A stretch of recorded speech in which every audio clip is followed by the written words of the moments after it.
ಅವನ ಹೆಸರು ಕೂಡ ಬಾಯಿ ಬರಲ್ಲ. ನಯಾಜ್ ಇವತ್ತು ಜೈಲಲ್ಲಿ ಕುತ್ಕೊಂಡು ಬಿರಿಯಾನಿ ತಿಂತಾ ಇದ್ದಾನೆ. ಸ್ವಾಮಿ ಸಿದ್ದರಾಮಯ್ಯನವರೇ, ನಿಮಗೂ ಕೂಡ ಹೆಣ್ಮಕ್ಳಿದ್ದಾರೆ, ಮೊಮ್ಮಕ್ಳಿದ್ದಾರೆ. ಅವನಿಗೆ ಜೀವಾವಧಿ ಶಿಕ್ಷೆ ಆಗೋವರೆಗೂ ಕೂಡ ದಯಮಾಡಿ ನೀವು ಬಿಡಬೇಡಿ, ನಾವು ಬಿಡಲ್ಲ. ಆಗ ಇಡೀ ಹಿಂದುತ್ವಕ್ಕೆ, ಹಿಂದೂ ರಕ್ತಕ್ಕೆ ನೀನು ಯಾವ ಕೊಟ್ಟಂಗಾಗತ್ತೆ ಅಂತ ನಾನು ಈ ಸಂದರ್ಭದಲ್ಲಿ ನಾನು ಹೇಳಿಕ್ ಬಯಸ್ತಾ ಇದ್ದೀನಿ ಬಂಧುಗಳೇ.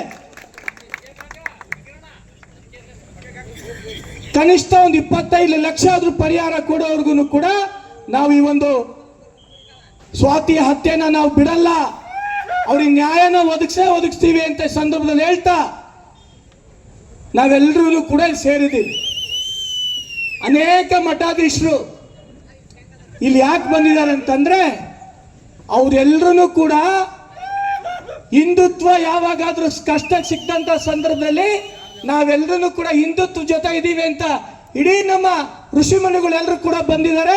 ಆ ಒಂದು ಸ್ವಾತಿಯ ಕುಟುಂಬಕ್ಕೆ ನ್ಯಾಯ ಸಿಗೋವರೆಗೂ ಕೂಡ ನಾವೆಲ್ಲರೂ ಕೂಡ ಒಟ್ಟಿಗಿರೋಣ ಅಂತ ಈ ಸಂದರ್ಭದಲ್ಲಿ ಸ್ವಾಮೀಜಿಗಳ ಆಶೀರ್ವಾದ ಕೂಡ ನಾವೆಲ್ಲರೂ ಕೂಡ ಪಡ್ಕೊಂಡಿದ್ದೀವಿ.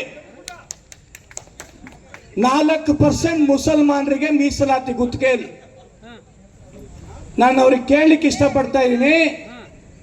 ನಾವಿಲ್ಲಿ ಬಡ ಲಿಂಗಾಯತರಿದ್ದೀವಿ, ಕುರುಬರಿದ್ದೀವಿ, ಒಕ್ಕಲಿಗರಿದ್ದೀವಿ, SC ST ಜನಾಂಗದವರಿದ್ದೀವಿ. ನಾವ್ಯಾರು ನಿಮಗೆ ಕಣ್ಣಿಗೆ ಕಾಣಿಸ್ಲಿಲ್ವಾ? 4% ಮೀಸಲಾತಿ ಕೊಡಂಗಿದ್ರೆ ಹಿಂದೂ ಯುವಕರಿಗೆ ಕೊಡಿ.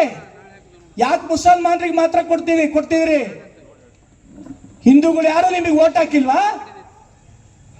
ಇದೊಂದು ಏನು 4% ಮೀಸಲಾತಿ ಗುತ್ತಿಗೆ ಕೊಡ್ಬೇಕು ಅಂತ ಮಾಡಿದ್ರಿ, ಅದನ್ನು ಕೊಟ್ರೆ ಪ್ರತಿಯೊಬ್ಬ ಹಿಂದೂ ಕೂಡ ನಾವು ನಿಮ್ಗೆ ಯಾವುದೇ ಕಾರಣಕ್ಕೂ ಮಲ್ಕೊಳಕ್ ಬಿಡಲ್ಲ, ನಿಮಗೆ ವಿಧಾನಸೌಧಕ್ಕೆ ಹೋಗಕ್ ಬಿಡಲ್ಲ, ಆ ಒಂದು ಮೀಸಲಾತಿ ಜಾರಿ ಮಾಡಕ್ ನಾವು ಬಿಡಲ್ಲ ಅಂತ ಈ ಒಂದು ಸಂದರ್ಭದಲ್ಲಿ ನಾನು ಹೇಳಿಕ್ ಬಯಸ್ತಾ ಇದ್ದೀನಿ ಬಂಧುಗಳೇ. ನಿನ್ನೆ ಕಾಶ್ಮೀರದಲ್ಲಿ ಸುಮಾರು 27-28 ಜನ ನಮ್ಮ ಹಿಂದೂ ಸಮಾಜದ ಅನೇಕ ಹಿರಿಯ ವ್ಯಕ್ತಿಗಳು ನಮ್ಮನ್ನೆಲ್ಲ ಬಿಟ್ಟು ಅಗಲಿದ್ದಾರೆ. ನಾನು ಯಾಕೆ ಇದನ್ನು ಹೇಳ್ತಾ ಇದ್ದೀನಿ ಅಂತಂದ್ರೆ, ನೀನೊಬ್ಬ ಹಿಂದೂನಾ ಅಂತ ಕೇಳಿ ಕೇಳಿ ಕೇಳಿ ಇವತ್ತು ಅವ್ರು ಗುಂಡಿಟ್ಟು ಹೊಡೆದಿದ್ದಾರೆ. ಆಧಾರ್ ಕಾರ್ಡ್ ಚೆಕ್ ಮಾಡಿದ್ದಾರೆ, ಮುಂಚೆ ಆಗಿದೆಯೋ ಎಲ್ಲ ಚೆಕ್ ಮಾಡಿದ್ದಾರೆ. ನಾನು ಮಾನ್ಯ ನಮ್ಮೆಲ್ಲರ ನೆಚ್ಚಿನ ಪ್ರಧಾನಮಂತ್ರಿ ನರೇಂದ್ರ ಮೋದಿ ಅವರಿಗೆ ಕೇಳಲಿಕ್ಕೆ ಇಷ್ಟಪಡ್ತಾ ಇದ್ದೀನಿ. ನರೇಂದ್ರ ಮೋದಿ ಅವರೇ, ಹಿಂದೂಗಳಿಗೋಸ್ಕರ ನೀವು ಇವಾಗ ಹಿಟ್ಲರ್ ನೀವು ಆಗಬೇಕು. ಹಿಟ್ಲರ್ ಆದಾಗ ಮಾತ್ರ ಪ್ರತಿಯೊಬ್ಬ ಹಿಂದೂಗೂ ಕೂಡ ನೀವು ನ್ಯಾಯ ಕೊಟ್ಟಂಗಾಗತ್ತೆ. ಈ ಸಂದರ್ಭದಲ್ಲಿ ಸೌಮ್ಯವಾಗಿ ವರ್ತಿಸಬೇಡಿ. ಈ ಸಂದರ್ಭದಲ್ಲಿ ನೀವು ಪ್ರತಿಯೊಬ್ಬ ಹಿಂದೂಗೂ ಕೂಡ ರಕ್ಷಣೆ ಕೊಡಬೇಕಾದ ನಿಮ್ಮ ಧರ್ಮ. ನೀವು ಯಾವುದೇ ರೀತಿಯಾದಂತ ನೀವು ಮುಂದುವರೆದಿ, ನಾವೆಲ್ಲರೂ ಕೂಡ ನಿಮ್ಮ ಹಿಂದೆ ಇದ್ದೀವಿ ಅಂತ ನಾನು ಕೂಡ ಈ ಸಂದರ್ಭದಲ್ಲಿ ಹೇಳ್ತಾ, ಆ ಇಡೀ ಕುಟುಂಬಕ್ಕೆ ರಾಜ್ಯ ಸರ್ಕಾರ ಇರ್ಬೋದು ಮತ್ತು ಕೇಂದ್ರ ಸರ್ಕಾರ ಅವರ ಕಷ್ಟ ಸುಖಕ್ಕೆ ತಾವು ಸ್ಪಂದಿಸಬೇಕು. ಜೊತೆಗೆ ಏನಿವತ್ತು ಸ್ವಾತಿಯ ಕಗ್ಗೊಲೆ ಆಗಿದೆ, ಮುಂದಿನ ದಿನಗಳಲ್ಲಿ ಈ ರೀತಿಯಾದಂಥ ಲವ್ ಜಿಹಾದ್ ಆಗ್ಲಿಕ್ಕೆ ಅವಕಾಶ ಮಾಡಿಕೊಡ್ಬಾರ್ದು ಅಂತ ರಾಜ್ಯ ಸರ್ಕಾರ ಕೇಳ್ತಾ, ಬಿಸಿಲಲ್ಲೂ ಕೂಡ ಇಷ್ಟು ದೊಡ್ಡ ಸಂಖ್ಯೆಯಲ್ಲಿ ತಾವೆಲ್ಲರೂ ಕೂಡ ಸೇರಿದಿರಿ. ಕ್ರಾಂತಿವೀರ ಬ್ರಿಗೇಡ್ ಅನೇಕ ರಾಜ್ಯಗಳಲ್ಲಿ ಹೋರಾಟ ಮಾಡ್ಕೊಂಡು ಬರ್ತಾ ಇದೀವಿ. ಆಳಂದದಲ್ಲಿ ನಮ್ಮ ಬೀರಪ್ಪನ ದೇವಸ್ಥಾನ ವಕ್ಫ್ ಖಾತೆಗೆ ಸೇರಿದೆ ಅಂತ ಗೊತ್ತಾಗ್ತಿದ್ದಂಗೆನೆ ಇಲ್ಲಿ ಕೂತಿರ್ತಕ್ಕಂಥ ಎಲ್ಲ ಮಠಾಧೀಶರು ಜಿಲ್ಲಾಧಿಕಾರಿಗಳ ಕಚೇರಿಗೆ ಹೋದ್ವಿ.